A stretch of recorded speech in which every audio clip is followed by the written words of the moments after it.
친구 엄마 살인사건. 나도 모르게 싱크대에 있던 공구로 살해를 했다. 살해 이유 이거 납득하지 않으니까 정확하게 다시 얘기해. 노인분의 아들이 살해하라고 사주한 겁니다. 심증은 있으나 물증이 없으면 절대 기소 못한다. 자기 어머니를 죽였다는 이 범인 피를 옆에 두고 2번이나 밥을 퍼서 먹고 그 사람이 옆에 있는데도 별로 개의치도 않고 좀 자유롭고 싶다. 지금이라도 솔직히 말해주고 자기가 범죄 다 시인했으면 좋겠다. 어떻게 나왔죠? 거짓말 탐지기 반응이? 거짓. 예, 거짓 반응이 나왔어요. 네.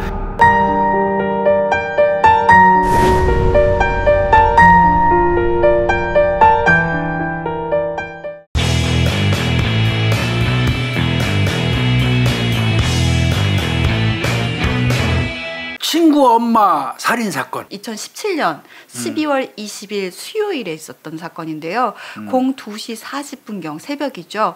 경남 진주시의 한 주택에서 치매를 앓고 있었던 A씨의 모친이 둔기로 살해당한 사건입니다. 이 A씨라는 사람은 일단 이제 아들이니까 아들은 네. 39살이고요. 네. 보험 설계사입니다. 직업이. 살해당한 모친 같은 경우는 63살. 이 어머니의 시신은 2018년 1월 9일 날 이 집을 방문한 아들 네. 그리고 며느리 이 부부가 들어가고 어머니 시신이 발견이 됐어요. 며느리가 경찰에 신고를 했는데 이 두 사람이 왜 그 어머니 집에 갔냐면 며칠째 어머니가 연락이 잘 안 됐었다는 거예요. 가서 보니까요. 경찰이 확인했으니까 거실하고 안방 사이에 이제 그 어머니가 쓰러져 있고요. 또 주변에는 백색의 세제 가루가 이렇게 뿌려져 있었다고 합니다. 그리고 두개골은 둔기에 맞아서 골절된 상태였습니다. 근데 이때 아들 내외가 그 집에 도착했을 때 문은 굳게 잠겨 있었다는 거예요. 신고를 받고 출동한 경찰은 여기서 이제 뭐 간단해요. 이건 참 어떻게 보면 사건은 쉽게 해결이 될 수 있었어요. 피해자의 손톱 밑에서 범인으로 추정되는 사람의 피부 조직을 발견했어요. 일단 DNA가 도출이 됐습니다. 그렇다면 도대체 언제 사망했느냐. 왜냐하면 사망을 특정을 해야 그 주변에 CCTV라든지 이것도 확인해 볼 수가 있는 상황인 거잖아요. 이런 경우에는 이제 우리가 맨날 하는 것처럼 일반적으로 시체 강직, 네. 위내용물, 그죠? 직장 온도 재가지고 뭐 이 사망 시간 추정하는 방법이 있잖아요. 네. 근데 여기서는 좀 운이 좋았는지 모르겠지만 경찰들 입장에서는 TV가 켜져 있었다는 거예요. 네. 여전히 켜져 있었어요. 그러면 이 TV가 켜져 있다는 얘기는 굉장히 중요한 단서예요. 그 TV가 마지막으로 켜진 시점을 산출할 수 있어요. 산출을 해보니까 12월 19일이에요. 12월 19일 이후부터 1월 9일 날 사이에 범행이 발생한 거죠? 네. 집 주변 CCTV 쫙 분석을 합니다. 예. 그랬더니 수상한 남자 딱 발견하게 됩니다. 그래서 그 남자를 추적해요. 그 추적해가지고 그 사람 확보했죠? 네. 확보했으면 간단해. 이제 그때는 DNA 대조하면 되잖아. 그 사람하고. 수상한 남자와 현장에서 발견된 그 표피 조각의 DNA가 일치합니다. 1월 17일 날 06시 30분경에 모텔에 숨어있는 B씨. 네. 이 사람을 검거를 한 겁니다. 이 남성 39살인데요.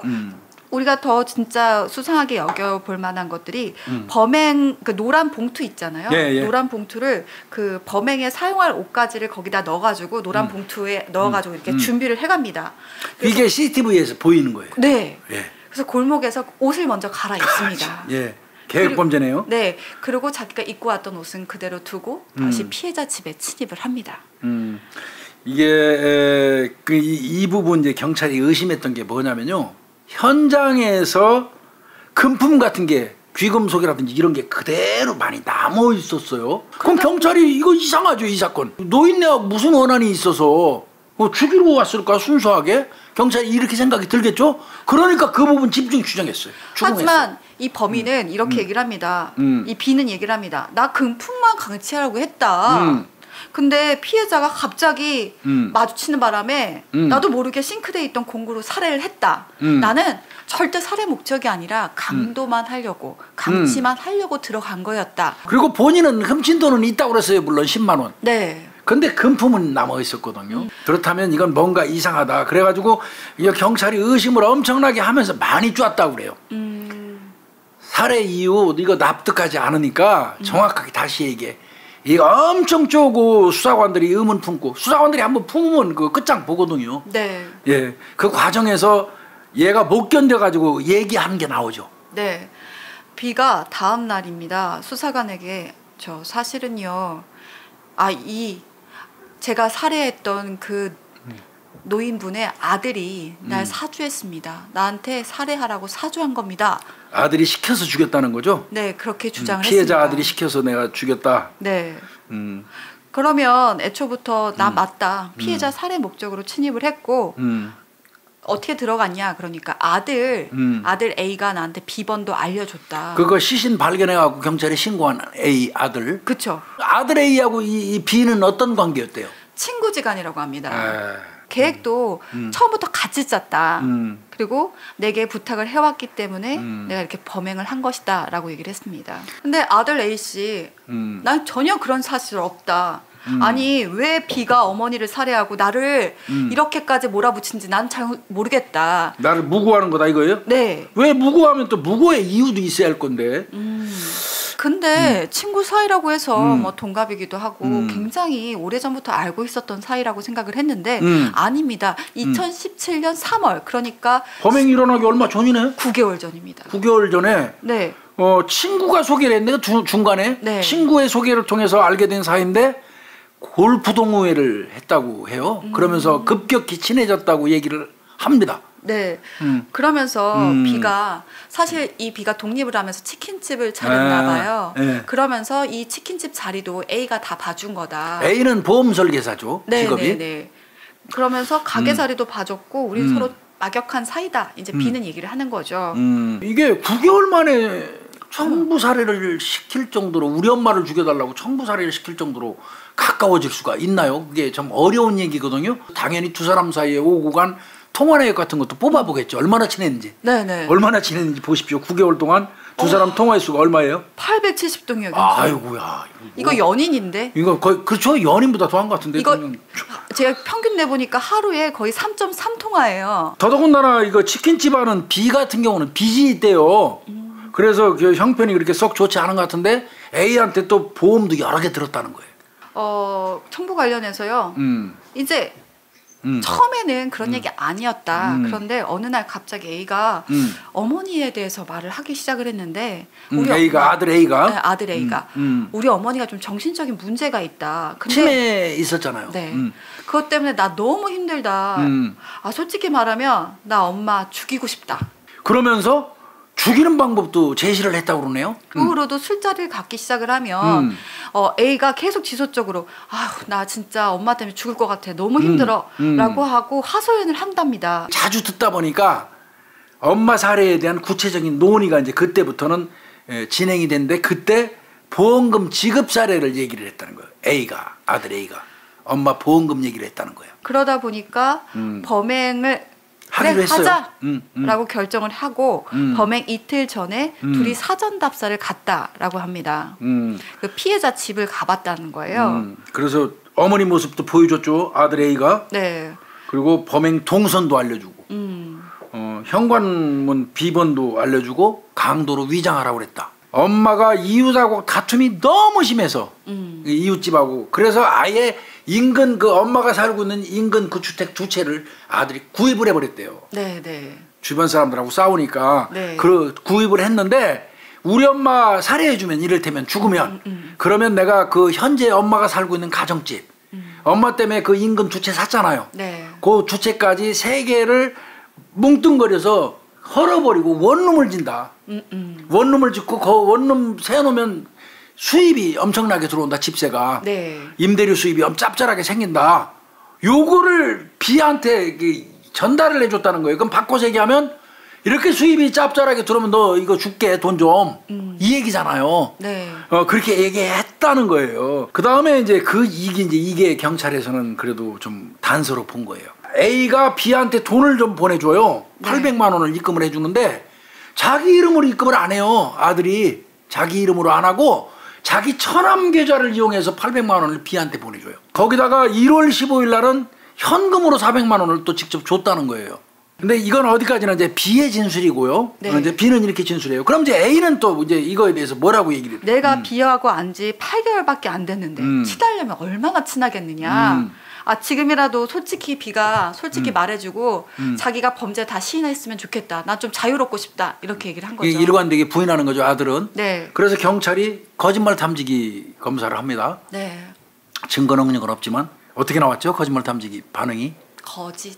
예, 거짓 반응이 나왔어요. 네. 경찰은 더 신경 썼겠죠. 네. 거기에다가 경찰이 이 보험 설계사 있잖아요.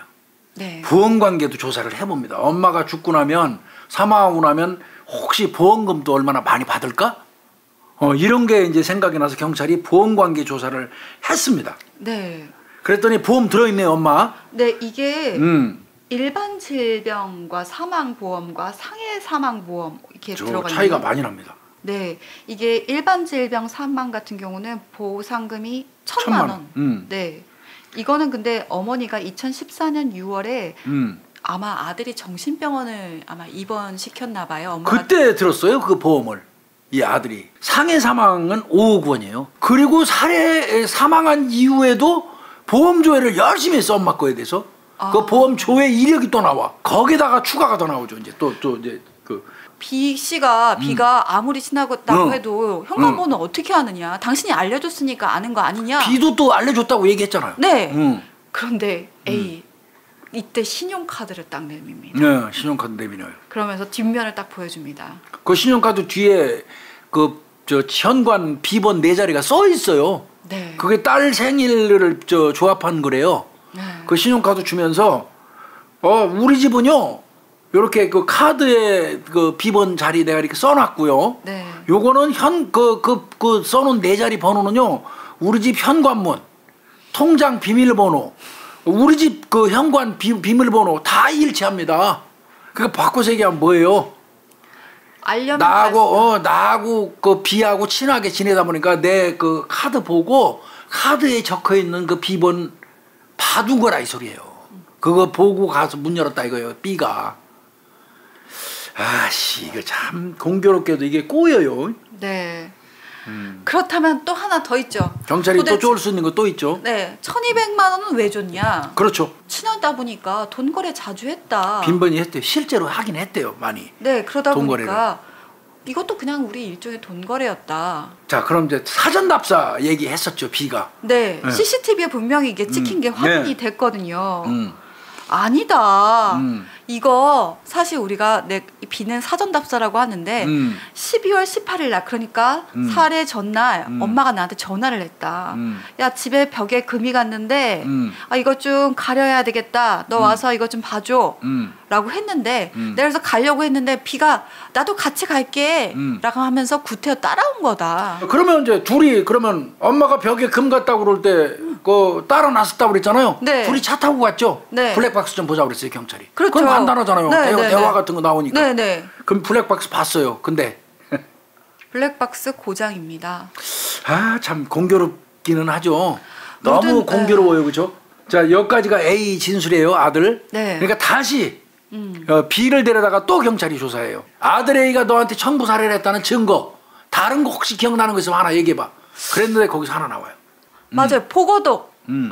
보고독 얘기가 해요. 무슨 보고독이야? 라고 했더니 이런 얘기를 합니다. 아니 A가 아들 A가 보고독을 인터넷에서 검색해봤다라는 말을 나한테 분명히 했다. 그러니까 아마 살해 방법 중에 여러 가지 생각하다가 보고독을 아마 생각했던 것 같다. 그러니까 가서 빨리 찾아봐라. 보고독 기록 있을 거다. 검색한 기록. A 휴대폰 딱 압수했어요. 그리고 네. 검색 기록을 확인을 했습니다. 그랬더니 보고독이 있습니다. 있어요. 그리고 까치복 주금? 까치복 죽음, 까치복 손질법.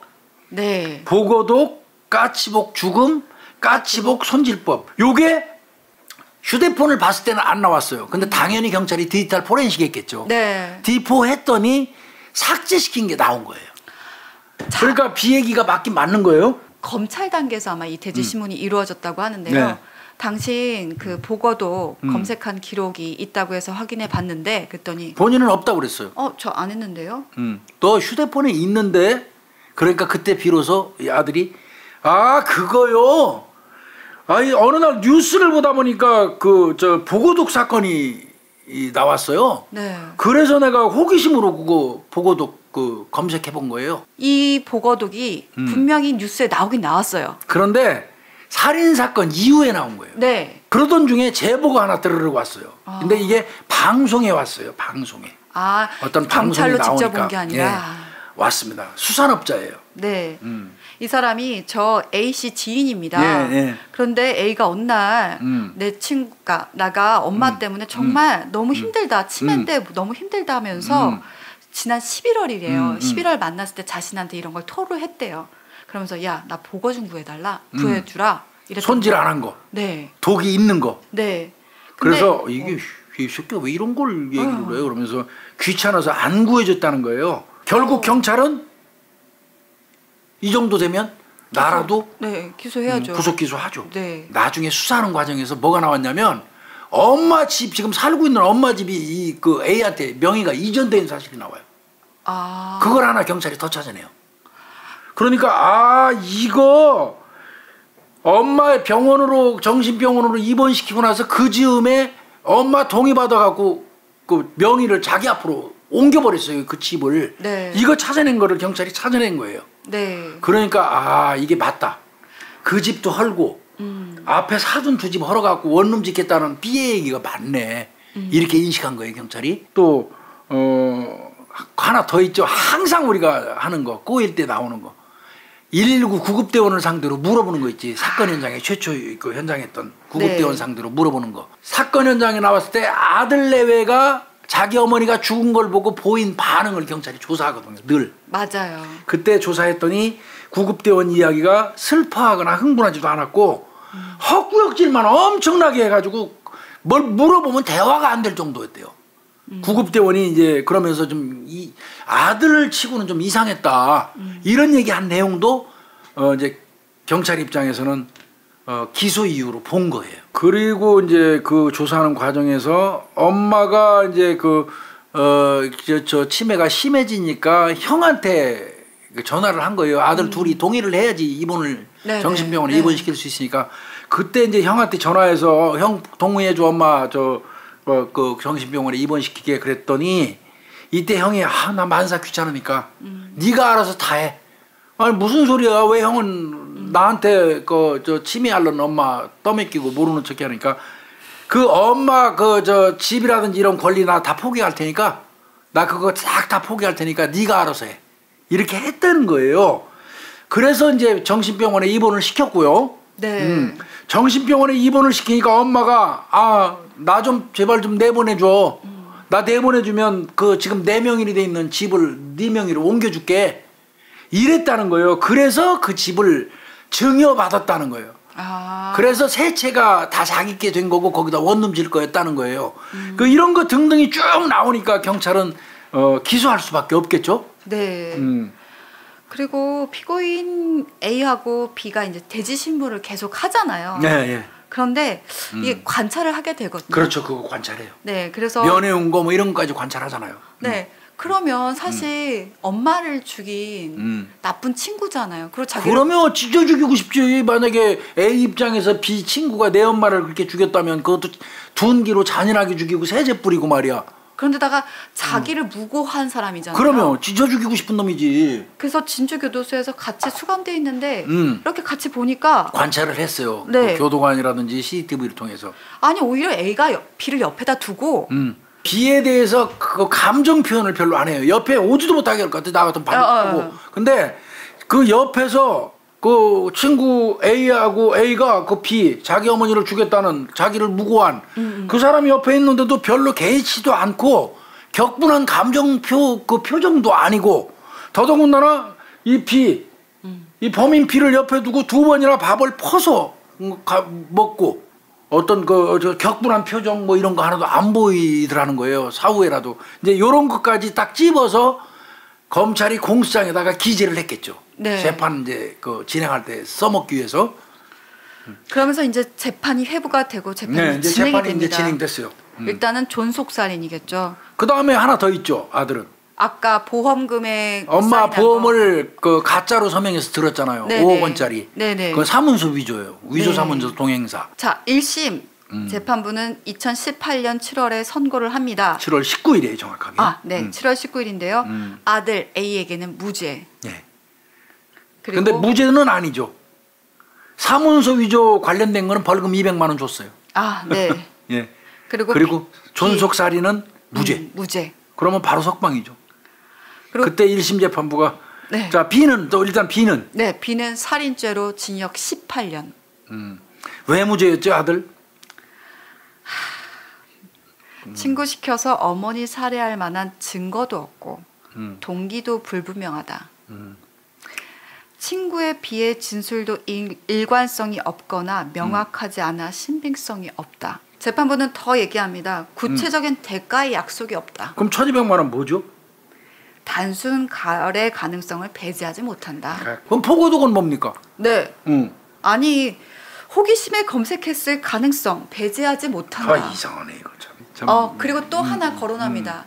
아니 구급대원의 얘기도 그렇고 또 B에게 보인 행동도 진주교도소에서 보인 행동도 그렇고 전혀 슬픈 행동 없었죠. 네, 저 슬픈 행동이 없었다고 했더니 재판부는 또 뭐라 그래요? A의 행동이 일반적이지는 않다. 아들의 행동이 일반적이지는 않다는 거죠. 재판부 얘기는. 네, 그러나 사람마다 슬픔을 받아들이거나 표현 방식이 다른 이상 위와 같은 사정만으로 A가 모친 사망으로 슬픔을 느끼지 않았다고 단정하는 것은 지나친 억측이다. 당연히 향수에서 2심 갔죠. 네.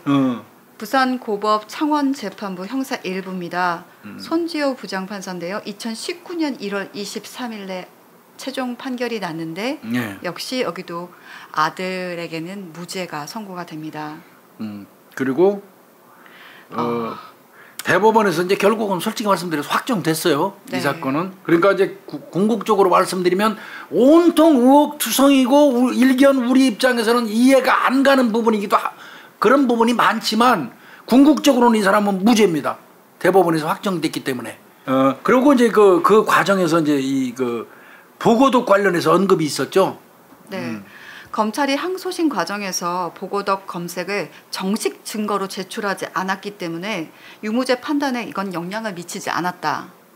왜 검찰이 보고독 관련해서 1심에서는 그 보고독 관련된 거를 간접 증거로 냈었으면서 항소심에서 1심에서 무죄 났는데 2심에 항소하는 과정에서 보고독 검색 이걸 왜 안 냈는지 난 이거 이해가 안 가요.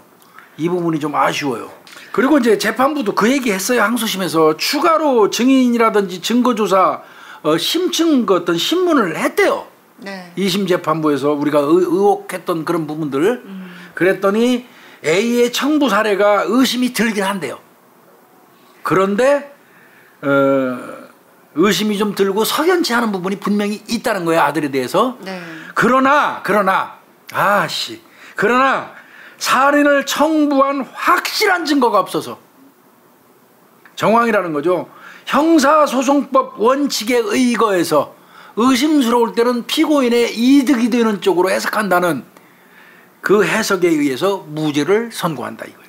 궁극적으로 증거가 부족하다 이 소리예요. 이때 B가요 선고를 내렸을 때 이런 말을 합니다. 이건 아니잖아. 라고 하면서 울면서 큰 소리로 외쳤다고 합니다. 그러니까 실행한 범인요. 네. 이 법정에서 이제 최종 그 아들이 무죄가 떨어지니까 이건 아니잖아 이러면서 막 울부짖었다고 해요. 그래서 그 법정 경위한테 강제로 끌려나갔다고 이제 이렇게 얘기가 되는데 궁극적으로 이 사건은 교훈을 주는 사건이에요. 가짓수가 아무리 많고 정황으로 이렇게 볼 때 이 사람이 이 범인인 것 같다고 생각해서 그거를 뭉뚱거려서 기소를 했음에도 불구하고 아닐 수 있는 부분이 하나씩 있었던 거예요. 공교롭게. 맞습니다. 하여튼 뭐 이거는 일단은 저희가 어떻게 보면 너무나 급작스럽게 그 고통스러운 죽음을 맞이한 이분에 대해서 저희들이 명복을 빌고요. 어찌됐건 그분의 입장에서는 자신을 직접 살해한 그 범인 그 B는 18년형을 받았어요. 네. 근데 그 18년형도 이놈이 많이 받았다고 저는 생각하지는 않습니다. 이후 열망으로 지금 우리가 얘기하다 보니까 아들 A의 어떤 혐의 내용에 집중하게 되는 결과는 왔지만 분명한 거는 그 B 그놈은 정말 천하의 나쁜 놈입니다. 그렇죠. 그건 영원히 저주받아야 되고 평생 동안 고통 속에 살다가 죽어야 될 놈이에요. 네. 그거는 명백히 하고요. 아들 이제 A는 궁극적으로 저희가 말씀드리면 대법원까지 확정됐기 때문에 이 사람은 무죄입니다. 근데 이 사람이 무죄를 받기까지의 수사의 전 과정, 의심을 했던 그 과정들을 저희가 분석을 해보고 그거에 의해서 기소를 했는데 어떤 이유로 이게 다 털려져 나가면서 이 사람이 무죄를 받았는지 이거를 이제 저희가 좀 설명드린 거예요. 아들은 명백히 다시 말씀드리지만 법 체계 내에서는 이 사람은 무죄입니다. 네. 명백히 대한민국 현행법에 의해서 이 사람은 무죄고 이 사람이 무죄받았던 이유로 누구로부터 비난받아서도 안 되고요. 이건 저희가 이 방송을 하는 이유는 수사하는 과정에서 수사관들이 많이 인식해 봐야 된다는 거예요. 생각해 봐야 된다는 거예요. 이렇게 털려나가는 수도 있다. 7가지라고 많이 수집해서 그걸 붙여갖고 기소했지만 하나하나 이유가 있어갖고 다 털어졌잖아요. 이런 부분을 좀 수사기관 입장에서도 좀 봐야 되고 우리 그 구독자님들도 이럴 수 있다. 이럴 수 있다. 그 다음에 늘 말씀드리지만 심증은 있으나 물증이 없으면 절대 기소 못한다. 이런 거를 좀 말씀드리고 싶었던 거예요. 네. 아들 부분 오해 없도록 해야 됩니다. 네. 저희가 비난할 수도 없고 비난해서도 안 되고요. 네. 오늘 정말 큰 교훈 얻고 네. 가게 됩니다. 네, 교수님 감사합니다. 네, 고생했어요.